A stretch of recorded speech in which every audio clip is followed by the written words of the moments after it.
Olá, pessoal. Hoje estamos recebendo o professor Geoffrey Roberts, um historiador britânico com muitos livros publicados.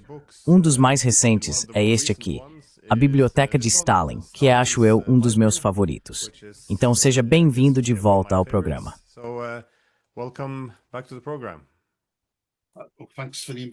Obrigado pelo convite, Glenn. Bom te ver de novo. Aliás, você estava falando sobre a Biblioteca de Stalin. Esta é a edição de bolso que acabou de ser publicada. Capa fantástica, né?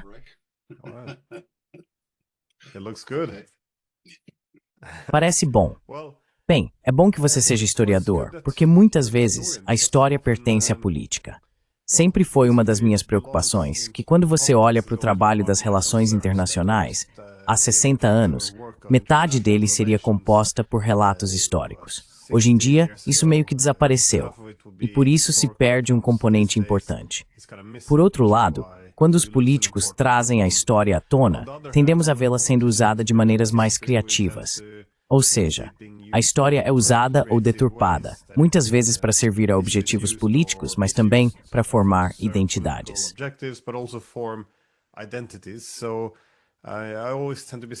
Por isso, sempre tendo a ser cético quando nossos políticos recorrem à história, especialmente durante a guerra, pois a história se torna especialmente criativa nessas situações. Quando olhamos para a guerra na Ucrânia, é claro que isso não se aplica apenas a um lado. Parece que todos são culpados de adaptar a história conforme lhes convém. Mas eu queria saber se podemos explorar um pouco sua opinião sobre isso, porque quero entender como você vê a Rússia. A Rússia costuma fazer muitas referências à Segunda Guerra Mundial, obviamente, e à guerra que está travando no momento.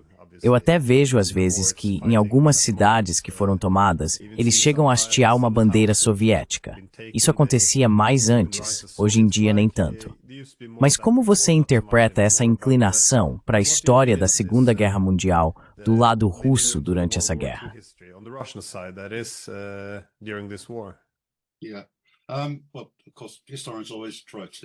Sim. Bem, é claro que os políticos sempre tentam se apropriar da história e usá-la para seus próprios fins políticos. Não há nada de novo nisso, na verdade. Eu tendo a concordar que eles fazem isso mais hoje do que faziam no passado.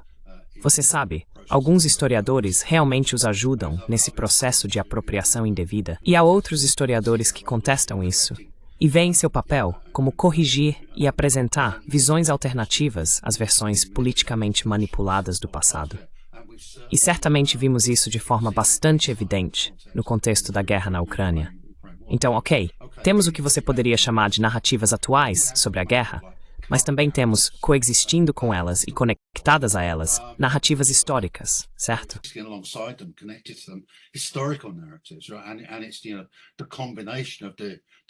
E você sabe, a combinação da narrativa histórica de fundo com a narrativa atual que as torna tão poderosas e envolventes. E você sabe, o exemplo mais onipresente disso, claro, é que temos essa narrativa histórica sobre os anos 1930, sobre heroísmo e apaziguamento, certo? Uma narrativa muito simplista, errada de tantas maneiras. E também, aliás, não é uma narrativa que você vai encontrar em nenhum livro de história, certo? Mesmo os livros de história mais simplórios têm uma visão mais sofisticada de Hitler, do apaziguamento e de tudo isso do que é defendida por políticos e pela grande mídia.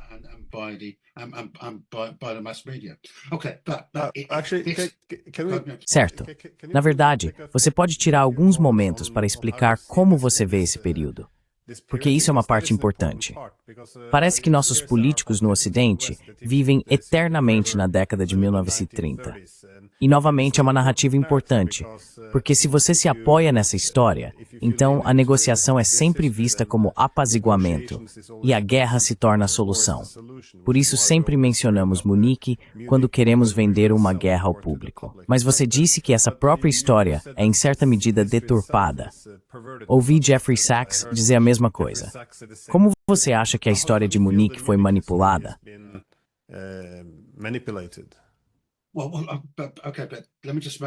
Bem, ok, mas deixe-me só terminar o ponto que eu estava tentando fazer. É quando você combina essa narrativa histórica, por mais grosseira e enganosa que seja, com uma narrativa atual, certo? É isso que cria uma combinação poderosa. Então você tem o argumento sobre Hitler e o apaziguamento, e para onde o apaziguamento leva, e você tem uma versão diferente desse argumento na situação atual, onde apontam para eventos recentes, sim, os eventos que estamos vivendo, como tendo tido um caráter semelhante no passado. Portanto, é a combinação da narrativa histórica com a contemporânea que, na minha opinião, as torna tão convincentes e poderosas e tão úteis do ponto de vista político. Agora, ok, você pode desconstruir essa narrativa, contestar essa narrativa. O que eu fiz, você fez. E muitas pessoas também fizeram.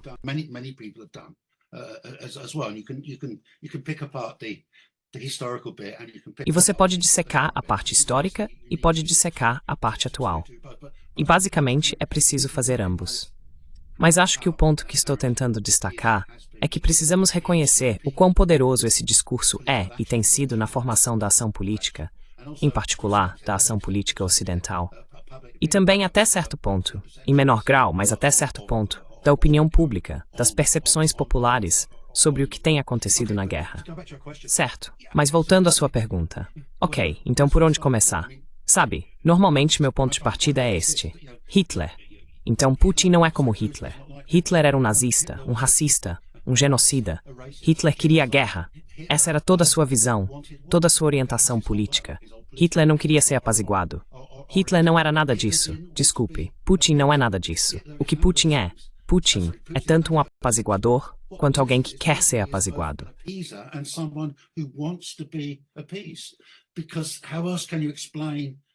Como mais você explicaria as ações de Putin ao tentar resolver a crise da Ucrânia de forma pacífica após seu início em 2014? Suas ações para tentar evitar a guerra e chegar a um acordo de segurança. Suas ações, uma vez que a guerra começou, ao tentar chegar a algum tipo de acordo de paz, e suas ações atuais ao se mostrar disposto a negociar o fim da guerra. Ok, é nos termos dele, nos termos russos. Ele precisa levar em conta o que está acontecendo na guerra, mas ainda assim, ele está preparado para fazer uma paz de compromisso. Certo? Então sim, Putin é o político que queria ser apaziguado.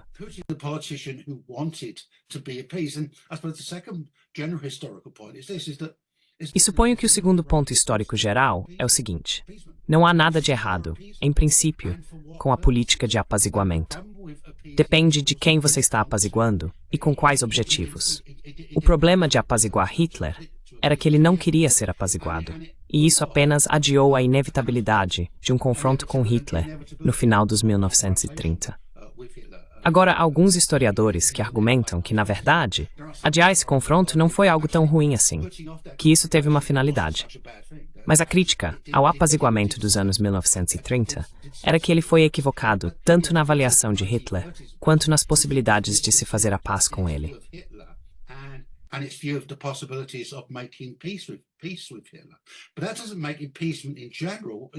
Mas isso não torna a política de apaziguamento, em geral, errada. A posição de Winston Churchill na época era que ele era contra apaziguar Hitler, mas também era a favor de apaziguar Stalin. Churchill queria apaziguar Stalin. Ele defendia uma grande aliança entre Grã-Bretanha, França e União Soviética para se opor a Hitler. E claro, durante a própria Segunda Guerra Mundial, houve uma grande aliança envolvendo os Estados Unidos e outros países. E no centro dessa grande aliança estava o apaziguamento de Stalin, com o objetivo de vencer a guerra.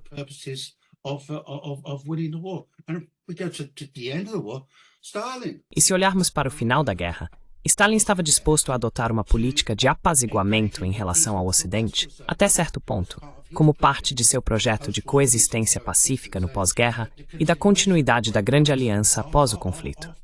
Portanto, não há nada inerentemente errado com o apaziguamento. O apaziguamento, na verdade, é algo bom se evitar a guerra, se levar à paz. Então, sabe, a lição histórica para o nosso tempo é esta.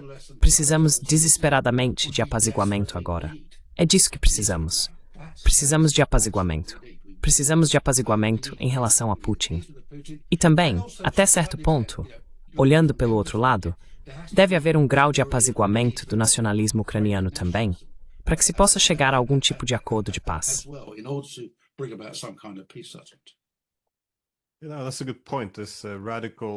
Esse é um bom ponto, esse radicalismo anti-apaziguamento, por assim dizer. Eu comecei a pensar sobre isso por muito tempo, antes mesmo da invasão russa, e até antes da crise atual, desde 2014, porque eu continuava ouvindo o argumento de que quando há uma discussão sobre políticas, alguém dizia, bem, é isso que o Putin quer. Então isso era usado como argumento para justificar por que não podemos fazer tal coisa. Então, por que talvez não deveríamos tentar empurrar a OTAN em direção à Suécia ou à Finlândia naquela época? E você dizia, bem, isso seria muito provocativo para a Rússia. Bem, é claro, é isso que o Putin quer. Como se sabe, no dilema de segurança, você realmente devesse considerar seus oponentes. A ideia de que é bom ignorar as preocupações de segurança dos seus oponentes é muito estranha. Às vezes você quer tranquilizar, você quer apaziguar. Então acho que esse é um bom ponto. É, na verdade, o comportamento humano que cria o dilema de segurança.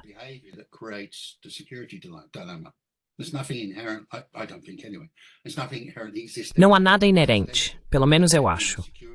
Não há nada inerentemente existencial em haver um dilema de segurança entre estados, certo? Ele é criado por percepções e ações. E a maneira de acabar, você sabe, com dilemas de segurança é mudando sua visão, mudando suas ações. E há muitos exemplos interessantes. Quer dizer, o caso mais recente e importante disso, claro, é como Gorbachev colapsou o dilema de segurança da Guerra Fria, não foi? Mudando as percepções do Ocidente e também mudando a sociedade soviética, com seu programa de reformas. E esse processo continuou até certo ponto nos anos 1990.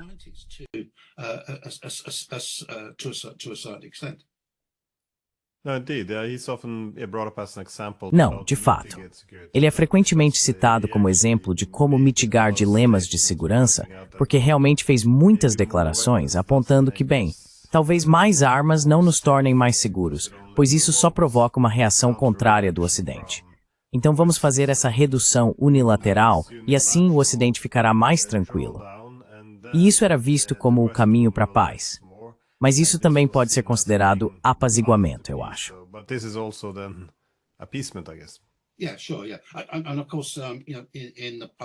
Sim, claro. E, obviamente, no período pós-Guerra Fria, no período pós-soviético, a Federação Russa em muitas ocasiões tentou, para usar sua expressão, mitigar o dilema de segurança, estabelecendo arranjos de segurança comuns na Europa. Até o início da guerra na Ucrânia, em fevereiro de 2022, o lado russo estava tentando negociar com o Ocidente um conjunto de arranjos de segurança comuns, que tratariam das questões de segurança de ambos os lados. E, é claro, dessa Kamerhamn-Turner.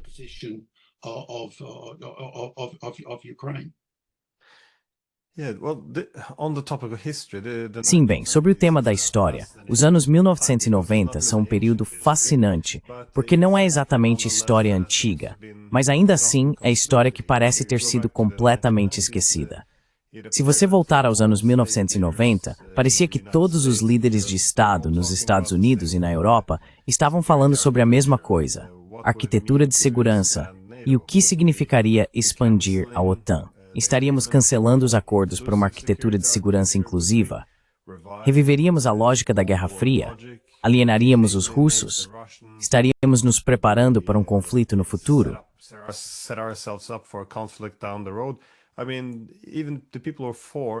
Quero dizer, até mesmo as pessoas que eram a favor e contra a expansão da OTAN, e havia muitos contra por esse motivo. Até mesmo as pessoas que eram a favor reconheciam o problema. Mas hoje em dia, se você menciona a expansão da OTAN como algo provocativo ou desestabilizador, isso é imediatamente denunciado como um argumento do Kremlin ou propaganda russa. Como você vê essa história? Como é possível que isso tenha passado de, sabe, estar em todos os livros didáticos antigos, todas as citações das pessoas, mas agora, de repente, da noite para o dia, foi rotulado como propaganda russa? E não se fala mais sobre isso.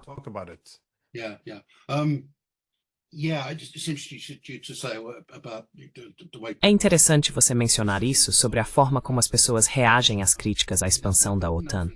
Quero dizer, isso é outra coisa que me chama atenção nas narrativas atuais em relação à guerra na Ucrânia.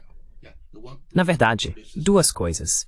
O quão intolerantes e dogmáticas elas são, não aceitam nenhuma crítica ou ponto de vista alternativo e recorrem a ataques pessoais como forma de evitar críticas.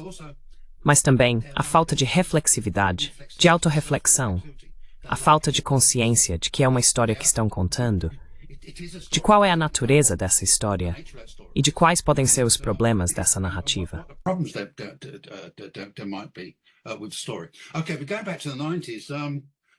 Ok, mas voltando aos anos 90, achei que o último livro de Jonathan Haslam, cujo título me escapa no momento, apesar de eu ter feito uma resenha, fez um ponto importante. Não acho que fosse um ponto particularmente original, mas certamente me marcou, que é o fato de início, a meados dos anos 1990, os líderes europeus basicamente queriam fazer o que os russos queriam, mais ou menos. Eles queriam estabelecer alguns arranjos comuns de segurança. Eles presumiam que agora que a Guerra Fria havia acabado, agora que a Rússia havia mudado, ou melhor, não só a Rússia, mas toda a era soviética havia colapsado, e que a Federação Russa agora era capitalista e democrática, haveria um novo espaço de segurança e um novo conjunto de arranjos e instituições na Europa.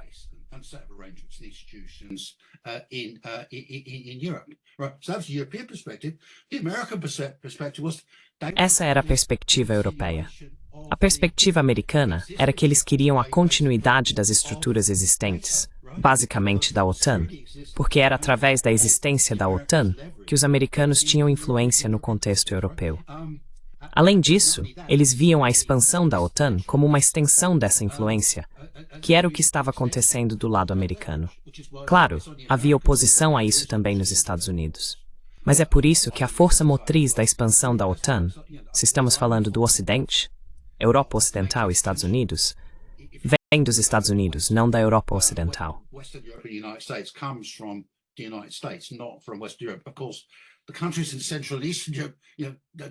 É claro que os países da Europa Central e Oriental querem se tornar membros da OTAN por seus próprios motivos. Mas a força motriz vem dos Estados Unidos. E, obviamente, outro aspecto do contexto é que a Rússia está muito enfraquecida, em uma posição bastante precária. Os americanos podem, de fato, deixar os russos de lado, ignorá-los e não se preocupar muito com as sensibilidades deles nessa relação. Eles têm o luxo de poder escolher fazer parcerias com a Polônia, os Estados Bálticos e outros países da Europa Central e Oriental, em vez de buscar uma parceria séria com a Rússia.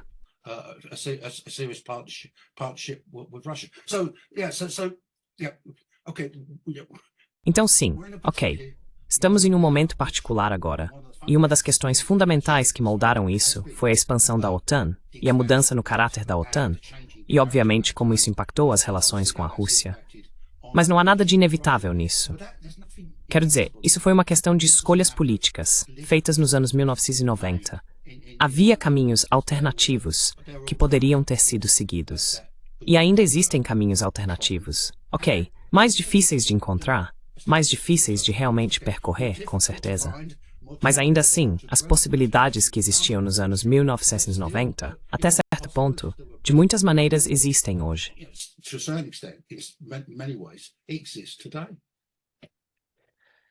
É bom. O que você acha? Então, acho que a mensagem que estou recebendo é: não seja prisioneiro da história. Não, o fato de certas coisas terem acontecido de determinada maneira no passado não significa que eram inevitáveis naquela época, nem que será inevitável que se repitam no presente ou no futuro.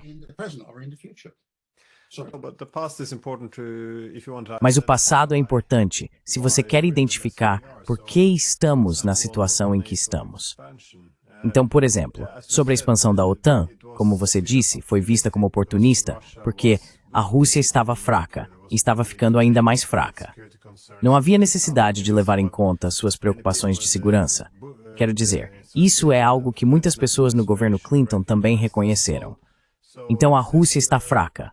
Então podemos, em vez disso, seguir esse caminho hegemônico para a OTAN e um modelo hegemônico para a segurança europeia. No entanto, uma vez que essa decisão foi tomada, parece que nós a revestimos toda de ideologia, ou seja, de que isso era um grande projeto de paz.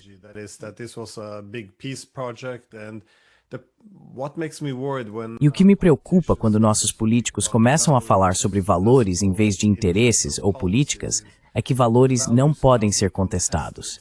Sempre há o bem e o mal. E se você os contesta internamente também, será visto como alguém que rejeita esses valores fundamentais. Se você não quer ver a expansão da OTAN, então você não se importa com liberdade ou democracia. Mas aqui está o meu ponto. A realidade está mudando. Toda a ideia de que poderíamos expandir a OTAN, o que a Rússia significava, como ela reagiria, não importava porque era fraca e estava ficando mais fraca. Bem, agora está forte e ficando mais forte.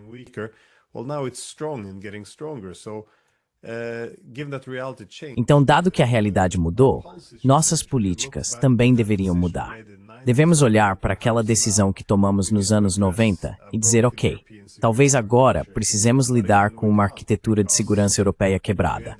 Mas, novamente, não conseguimos, porque ainda estamos batendo a cabeça contra essa ideologia e a referência aos valores. Eu até continuo ouvindo referências a narrativas o tempo todo, agora também. Se você diz, bem, a OTAN provocou essa guerra, então respondem, por que você está dizendo isso? Você está apoiando a narrativa russa? Está legitimando as ações deles? E de repente a realidade precisa ficar em segundo plano, porque estamos apenas falando sobre a narrativa e as políticas que essa narrativa parece servir.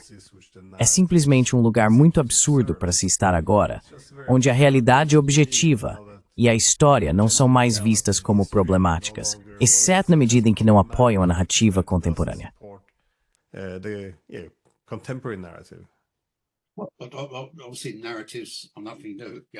Narrativas não são novidade. Quero dizer, elas sempre estiveram aí, desempenhando um papel.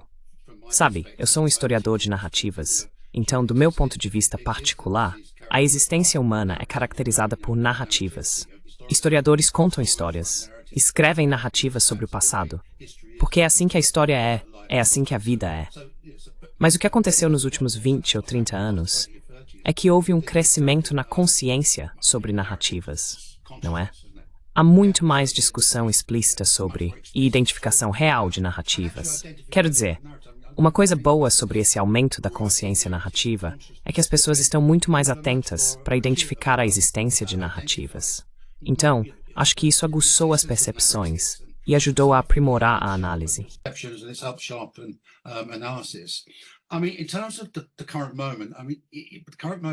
Quero dizer, em termos do momento atual, como chegamos até aqui, é uma história bastante complicada, não é? Não se trata apenas de uma questão de expansão da OTAN ou das relações da Rússia com o Ocidente, certo? Isso é uma parte da história.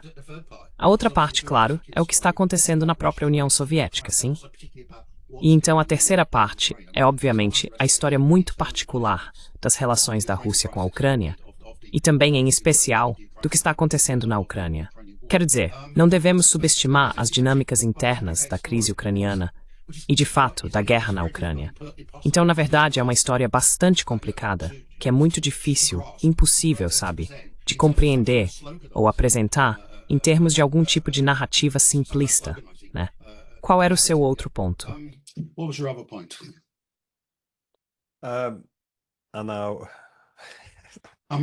E agora? Estou te fazendo esquecer agora. Não. Mas na verdade fico feliz que você tenha mudado um pouco o foco para a Ucrânia, porque realmente acho que essa guerra, como uma guerra regional, foi provocada pela competição entre a OTAN e a Rússia, que depois se manifestou em um conflito com a Ucrânia.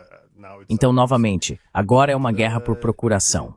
Mas como você disse, não se deve perder o foco na própria Ucrânia. Além disso, a história parece desempenhar um papel muito importante no, vamos chamar de controle de narrativa, ou pelo menos na guerra de informação, que se tornou uma parte enorme desse conflito. Quais são as principais questões históricas que estamos... Porque você mencionou antes que os nacionalistas na Ucrânia também, até certo ponto, precisam ser apaziguados.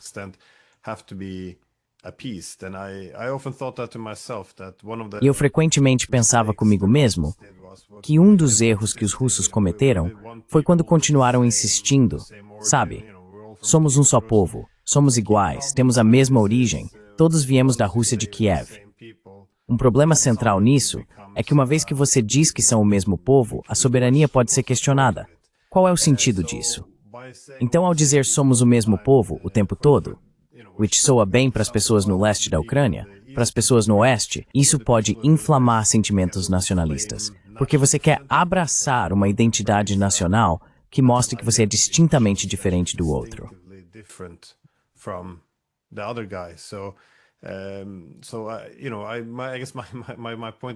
Meu ponto é que talvez inadvertidamente eles contribuíram para alimentar alguns dos sentimentos nacionalistas, onde apoiar a soberania significa buscar uma identidade muito radicalmente diferente.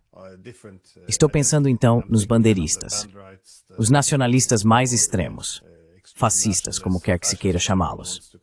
Mas de qualquer forma, voltando à minha pergunta, quais são as principais questões históricas que estamos discutindo quando olhamos para a Ucrânia?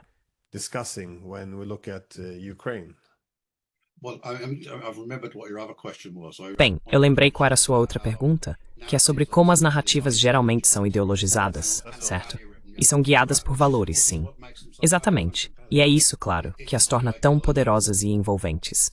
A ideologia e os valores que fazem parte integrante da narrativa, o que as faz funcionar politicamente. Em relação à situação da Ucrânia, ok. Então a guerra na Ucrânia, sim, é uma guerra por procuração, certo? É um tipo de guerra interestatal entre Ucrânia e Rússia, mas também é uma guerra civil, em um contexto interno e doméstico.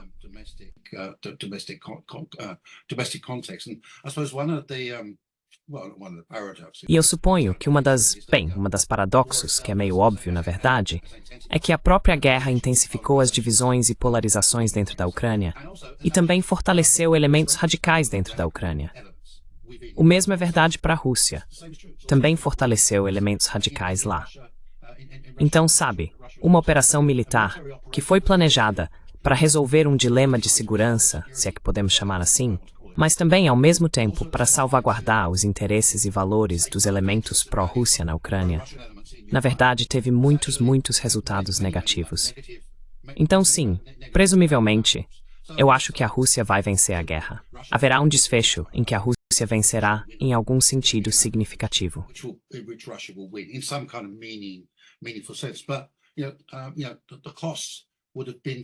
Mas você sabe, os custos teriam sido muito altos, e as ramificações de longo prazo são meio imensas, e podem levar gerações para serem resolvidas.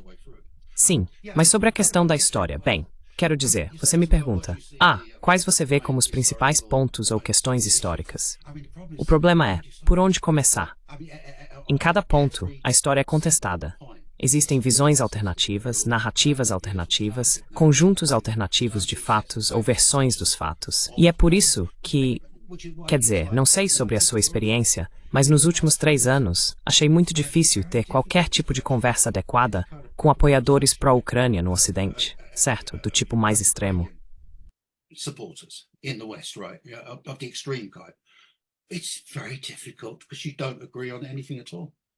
É muito difícil, porque vocês não concordam em absolutamente nada. Então, como eu disse, por onde começar?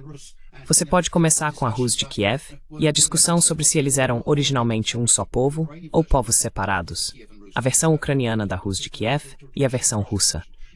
E você pode chegar aos dias atuais e a todos os diferentes eventos que aconteceram e as diferentes visões e interpretações que são dadas a esses eventos. Então, eu diria que o movimento da Rússia para a Crimeia em 2014 foi muito mais uma manobra defensiva, uma reação.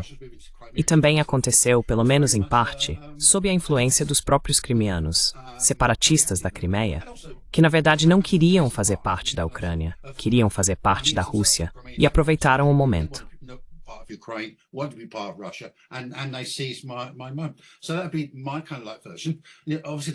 Então essa seria a minha versão.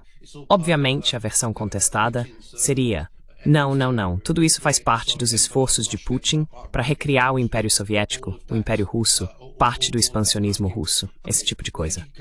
Ok, para onde você vai nessa discussão? Você começa essa discussão, para onde ela realmente vai? Como você realmente conduz essa discussão? Sim, então eu acho que a incomensurabilidade das narrativas e perspectivas tem sido muito difícil de lidar em relação à guerra na Ucrânia.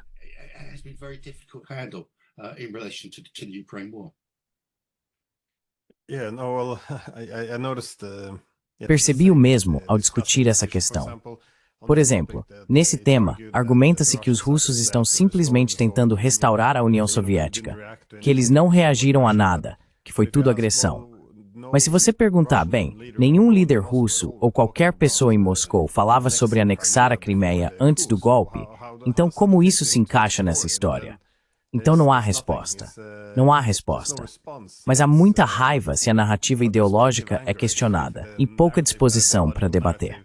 Mas isso remete ao que você disse antes sobre essas narrativas ideológicas.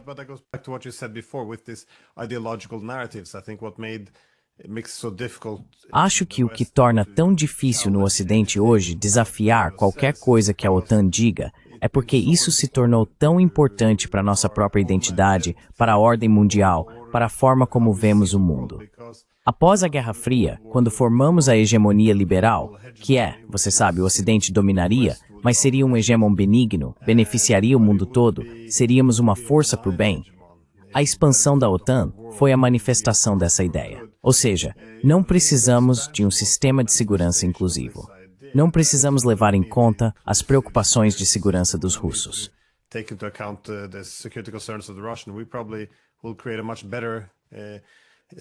Provavelmente vamos criar um sistema de segurança muito melhor sem eles.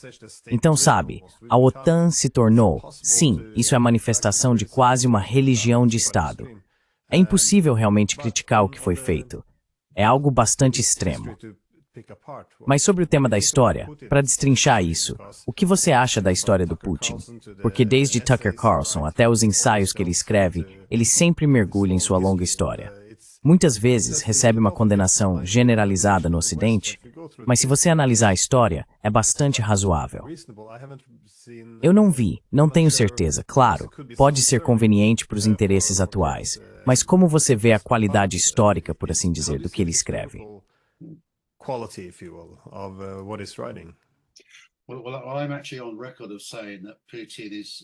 Bem, na verdade, eu já disse publicamente que Putin não é um mau historiador para um político, e ele é melhor do que a maioria dos políticos ocidentais como historiador. Esse julgamento se baseia no fato de que ele escreveu um ensaio sobre as origens da Segunda Guerra Mundial, certo? E também fez vários discursos relacionados a isso. Então, sim, eu analisei esse texto específico que ele escreveu e seus discursos e cheguei à conclusão de que o relato dele sobre as origens da Segunda Guerra Mundial, sim, é falho, acho que há problemas e omissões, mas não é um mau trabalho histórico. E o interessante sobre Putin é que ele é muito insistente em ser o mais histórico possível, no sentido de se basear em evidências e fatos. Ele valoriza muito uma história guiada por evidências.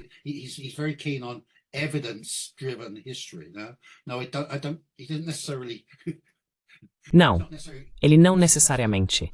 Ele nem sempre tem sucesso nesse sentido, mas ele meio que insiste no que você poderia chamar de ethos de historiador. E só para voltar ao ponto que você estava fazendo, sobre as diferentes versões do golpe em 2014. Claro, você pode dizer que foi um golpe, mas outras pessoas vão dizer não, não foi um golpe. Foi uma revolução popular, uma insurreição, esse tipo de coisa. Mas uma das coisas que eu tentei fazer, quando me envolvi nos debates políticos sobre a guerra na Ucrânia, foi permanecer o máximo possível como historiador também, e escolher minhas palavras com cuidado. Sim, tentar ser o mais neutro possível, ser o mais guiado por evidências possível.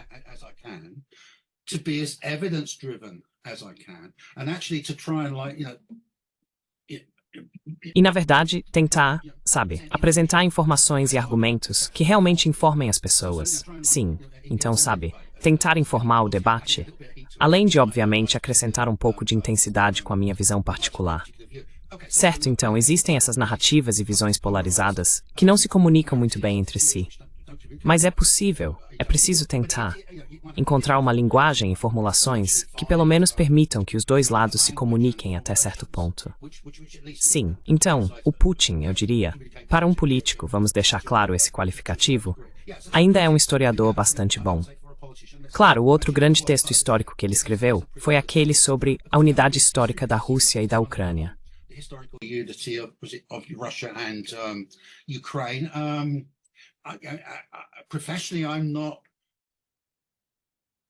Profissionalmente, não estou particularmente bem posicionado para julgar esse texto em específico, porque meu conhecimento sobre a história antiga da Rússia e da Ucrânia é bastante limitado. Mas o que me interessou nesse texto foi a explicação histórica que Putin dá para o momento atual em que estamos. Putin justifica suas próprias ações, fazendo referência a questões de segurança, a defesa dos valores civilizacionais russos e a proteção de russos ou pessoas pró-Rússia que vivem na Ucrânia. Ele apresenta todos os tipos de explicações contemporâneas para o que faz e para a própria guerra. Mas ele também oferece uma perspectiva histórica mais ampla como explicação para a guerra, para o ponto em que estamos agora, especificamente em relação à guerra na Ucrânia.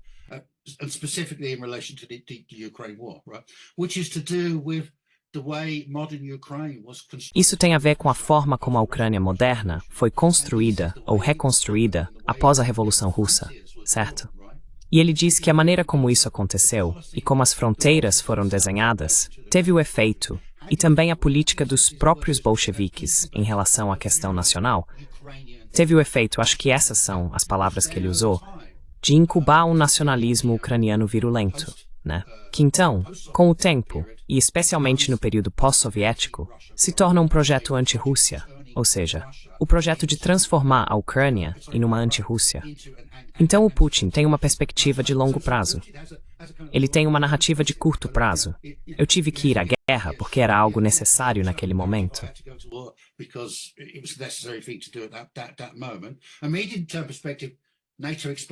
Uma perspectiva de médio prazo. A expansão da OTAN e a forma como o Ocidente tratou a Rússia, tudo isso. Mas ele também tem uma explicação de longo prazo, que está relacionada à natureza do Estado ucraniano, como surgiu no século XX. Agora, não estou dizendo se ele está certo ou errado sobre isso, mas é interessante e indica o quanto ele leva a história a sério, certo? E também, é claro, o fato de que essa é a perspectiva teórica dele é muito... Seguramente no voto próximo ou instantes, as ações de Putin, o pensamento de Putin e o que ele pode fazer no futuro. E isso me leva para o âmbito de mim. And this leads me to another general point. Obviously, I'm very much involved in Obviamente, você sabe, estou muito envolvido em contestar essas narrativas históricas simplistas e russofóbicas, narrativas atuais em relação à guerra na Ucrânia. Passei muito do meu tempo nos últimos 3 anos contestando essas narrativas, assim como você e muitas outras pessoas. Mas também estou ciente de que essas próprias narrativas podem nos dizer muito em termos explicativos, ao explicar por que o Ocidente está agindo da maneira que está. Quero dizer, como mais você pode explicar essa loucura que está acontecendo no momento sobre o rearmamento dos países europeus, certo? Como você explicaria isso? E uma confrontação com a Rússia, e toda essa conversa sobre guerra com a Rússia, em 5 ou 10 anos, como você explicaria isso?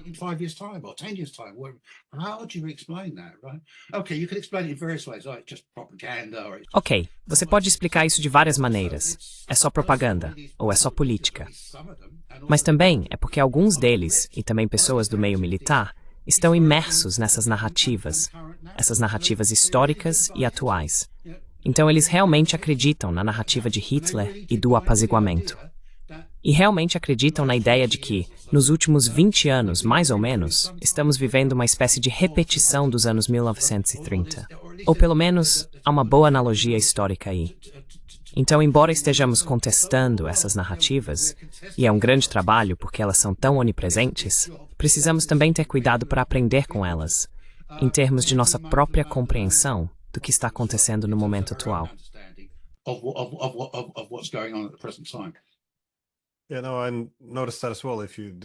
Eu também percebi isso. Se você discute qualquer coisa sobre a competição de segurança, geralmente não leva mais do que 1 ou 2 frases antes de alguém mergulhar na década de 1930. Então esta é a única página do livro de história que aparentemente temos agora, o que é bastante perigoso. Mas devo dizer que concordo muito com você. Embora existam diferentes razões pelas quais é importante saber por que valeu a pena ler a versão da história de Putin, por exemplo, sobre como a Ucrânia foi usada ao longo da história como um instrumento contra a Rússia na região de fronteira. Porque, como você disse, por dois motivos.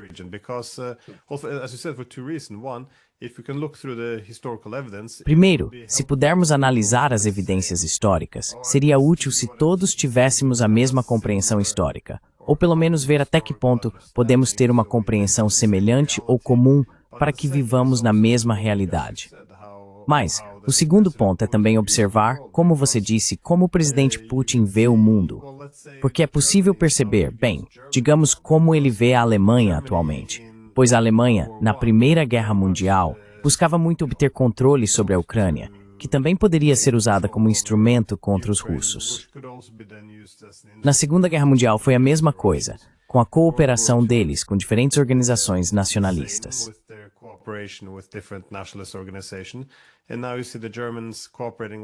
E agora você vê os alemães cooperando com os mesmos grupos mais uma vez.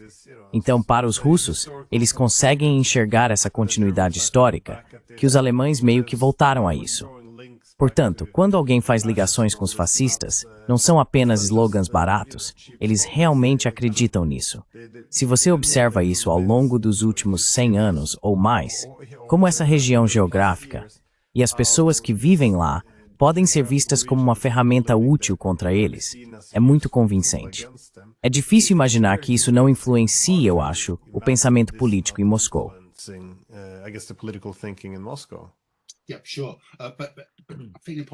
Sim, claro. Mas acho que o ponto importante é que o pensamento pode mudar. As narrativas históricas também podem mudar e se transformar, não é? Então, não vejo o que Putin ou o que os russos estão dizendo em relação à Alemanha atualmente como algo imutável.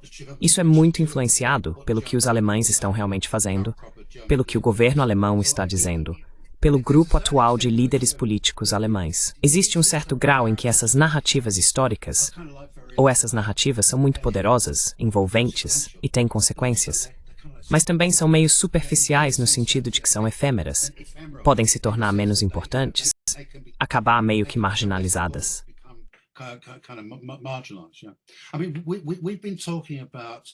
Quero dizer, temos falado sobre a narrativa do apaziguamento aqui, mas também existem outros dois fios narrativos que se sobrepõem e que têm feito parte da discussão e do debate sobre a guerra na Ucrânia.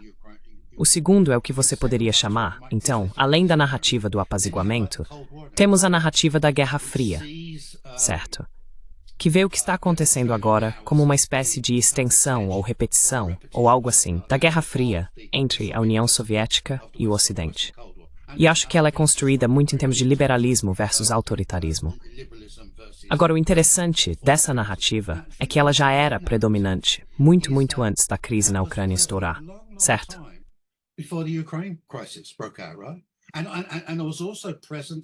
E isso também já estava presente mesmo antes das relações entre a Rússia e o Ocidente começarem a se deteriorar no início dos anos 2000. Mas, obviamente, o que deu força e credibilidade a isso foram os eventos que aconteceram posteriormente, especialmente em relação à Ucrânia. Certo, então esse é o primeiro ponto. Portanto, narrativas de apaziguamento e de Guerra Fria. E então você tem o que eu chamo de narrativa russófoba, que gira em torno da ideia de uma história russa profunda, chamada assim, né? Essa ideia de que a Rússia é um estado, uma civilização, com um caráter particular. É autoritária, expansionista, violenta, certo? É diferente, sabe? É asiática, é bárbara.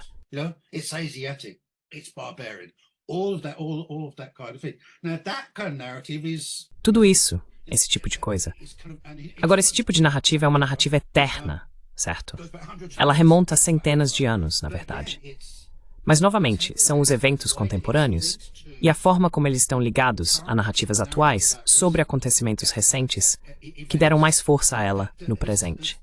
Mas como você disse, o ponto que você levanta, você disse, bem, certamente quando os eventos mudam, então a narrativa muda, a posição muda, a percepção muda. E Fianzinghoff vai estar certo. E acho que é isso que vai acontecer. Acho que haverá uma mudança. Não tenho certeza de qual mudança, porque depende de como a guerra vai se desenrolar.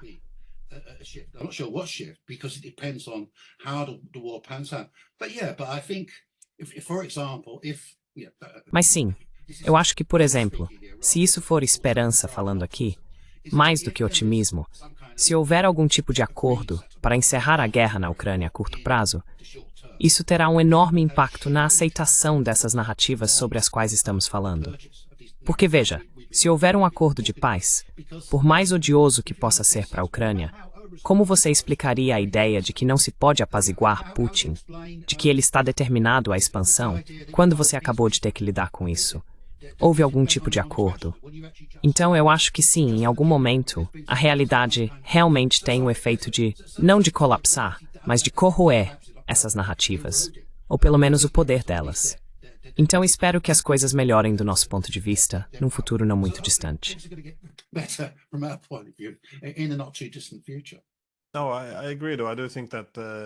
Não, eu concordo, sim. Acho que identidades, ideologias e narrativas refletem a distribuição atual de poder. Mas uma vez que as realidades mudam, leva um tempo para as narrativas acompanharem. E é por isso que é perigoso que nos últimos 3 anos, aqui no Ocidente, tenhamos tido essa propaganda implacável, avassaladora e poderosa, sem parar, do início ao fim do dia. Agora que a realidade está mudando rapidamente, vai ser muito difícil mudar essas histórias, porque, pelo menos neste país, alguns ainda falam sobre a possibilidade de a Ucrânia vencer. Isso se torna algo tão distante da realidade. Mas eu só queria entrar em um ponto, porque você mencionou essa ideia de que os russos são esse agressor autoritário, que isso remonta a centenas de anos. A ideia disso, quero dizer que é verdade, aliás. Sim, mas dividir isso em, você sabe, europeus civilizados e bárbaros asiáticos, isso remonta a muito, muito tempo atrás.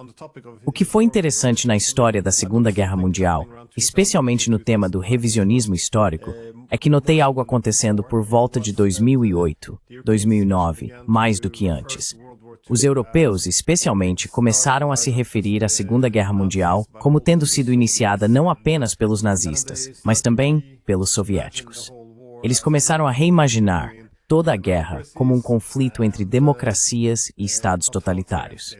Então, de repente, em vez de os soviéticos estarem conosco, do nosso lado contra os nazistas alemães, meio que os colocamos do outro lado, como se ambos pertencessem ao mesmo campo, como se ambos tivessem iniciado o conflito.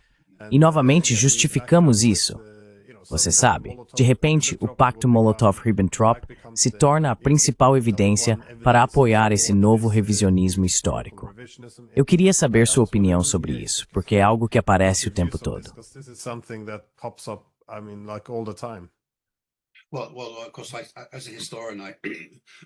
Bem, claro, como historiador, comecei minha vida profissional escrevendo sobre o Pacto Nazi-Soviético. Acho que provavelmente escrevi mais sobre o Pacto Nazi-Soviético do que qualquer outra pessoa já escreveu.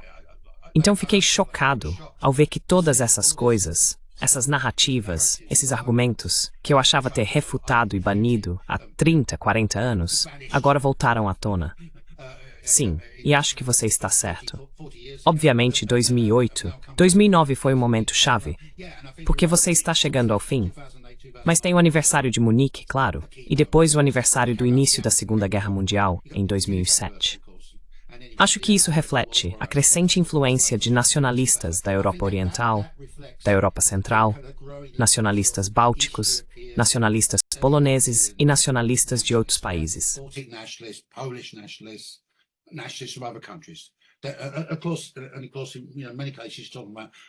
E claro, em muitos casos, ele está falando de países que ou estavam lutando ao lado da Alemanha nazista, ou onde houve grande colaboração com os nazistas, inclusive no Holocausto.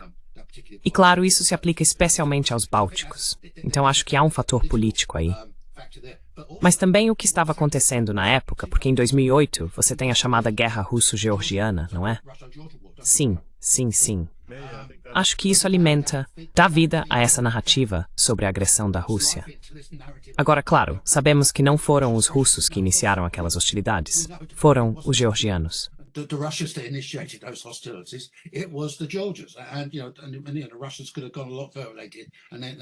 E você sabe, os russos poderiam ter ido muito mais longe do que foram, e então eventualmente se retiraram. Mas obviamente criou-se a narrativa de que isso foi um ataque russo à pequena Geórgia. Então sim, O evento real atual teve um impacto nessa narrativa ideologicamente motivada, que é sobre, você sabe, os nazistas, os comunistas, todos são iguais. Portanto, essa interação entre eventos contemporâneos e a força que as narrativas históricas têm é muito importante. E, claro, esse tipo de argumento, essas questões sobre o pacto nazi-soviético e todo tipo de referência histórica, realmente ganha força quando chegamos a 2014 e ao início da crise na Ucrânia.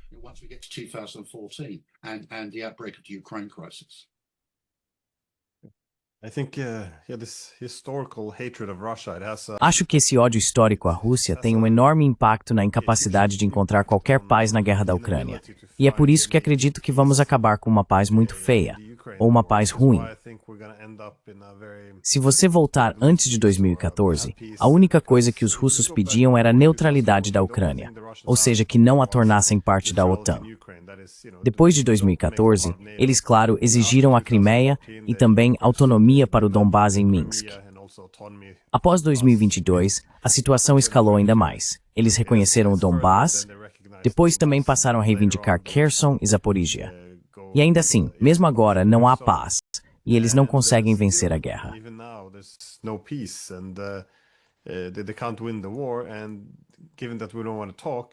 E considerando que não queremos dialogar, parece que os russos agora estão ampliando o que consideram necessário controlar na ausência de um acordo de paz. Eles então avançarão em direção a Kharkov, talvez até Sumy, Dnipro, Nikolaev, Odessa. E sabe, se ainda não houver paz, acho que eles simplesmente vão destruir a infraestrutura e torná-la disfuncional, caótica, seja lá o que isso signifique. Algo que não possa ser usado contra eles. Isso vai ser horrível. Vai ser um pesadelo para os ucranianos. E vai significar instabilidade entre os europeus e os russos por décadas. Simplesmente não há nada de valor ali.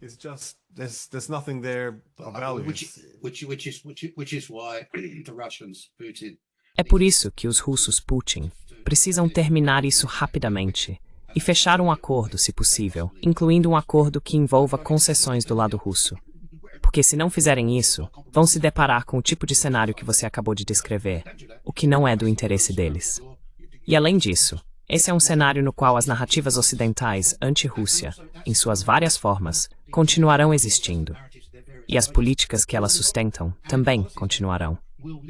Não é que os líderes do Ocidente queiram mais lutar a guerra até o fim, até a destruição da Ucrânia. E então a luta contra a Rússia continua, certo? Com base nessa destruição.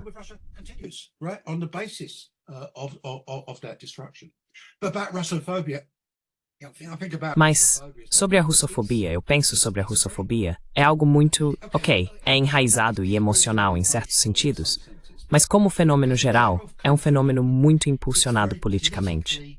E por ser impulsionado politicamente, pode se dissipar ou enfraquecer muito rapidamente. Há muitos exemplos na história em que vimos uma reviravolta. Você mencionou a Segunda Guerra Mundial. Claro, houve uma mudança muito radical e um enfraquecimento da russofobia durante a Segunda Guerra Mundial, durante a Grande Guerra Patriótica. E o mesmo, mencionamos Gorbachev antes, o mesmo se aplica àquele período, com a russofobia. Então a russofobia sim, é e tem sido muito poderosa no momento presente, mas esse poder pode diminuir e diminuir de forma bastante radical. E também vimos quais são as possibilidades, não vimos, em relação ao que está acontecendo nos Estados Unidos.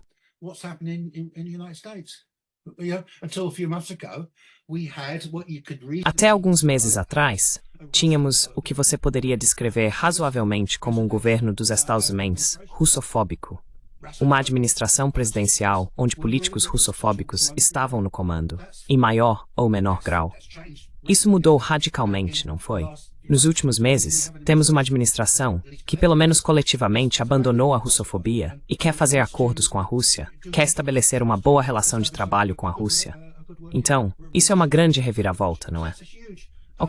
Talvez isso não dure. Talvez haja um retorno a uma política mais anti-Rússia. Eu não sei. Mas isso mostra o potencial de como a política pode moldar o momento atual, mas também pode mudar o momento atual se a própria política passar por transformações.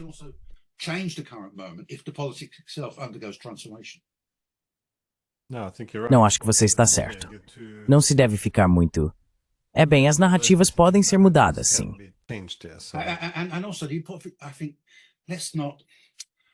E também, acho que não devemos dar ainda mais poder às narrativas em si, exagerando sua importância ou sua intransponibilidade. Sim, veja, elas são um problema. Estamos vivendo dentro de uma há 3 anos. Você liga o rádio, a TV, lê os jornais, essas narrativas estão te atingindo o tempo todo. Claro, a gente fica com a impressão de como elas são poderosas e convincentes. E dá pra ver como realmente tem impactos concretos nas políticas públicas. Mas não vamos nos deixar levar demais pela força delas. E vamos enxergar as possibilidades de que elas podem ser. Essas narrativas podem ser. Elas estão sendo enfraquecidas, sim, no último ano ou 2. Estão passando por um processo de erosão, pelos motivos que você mencionou antes. Porque eventos do mundo real continuam surgindo e minando a narrativa preferida. Bem, com essas palavras sábias, podemos encerrar por aqui. Então, muito obrigado. E espero falar com você em breve. Auf Meixt. Obrigado.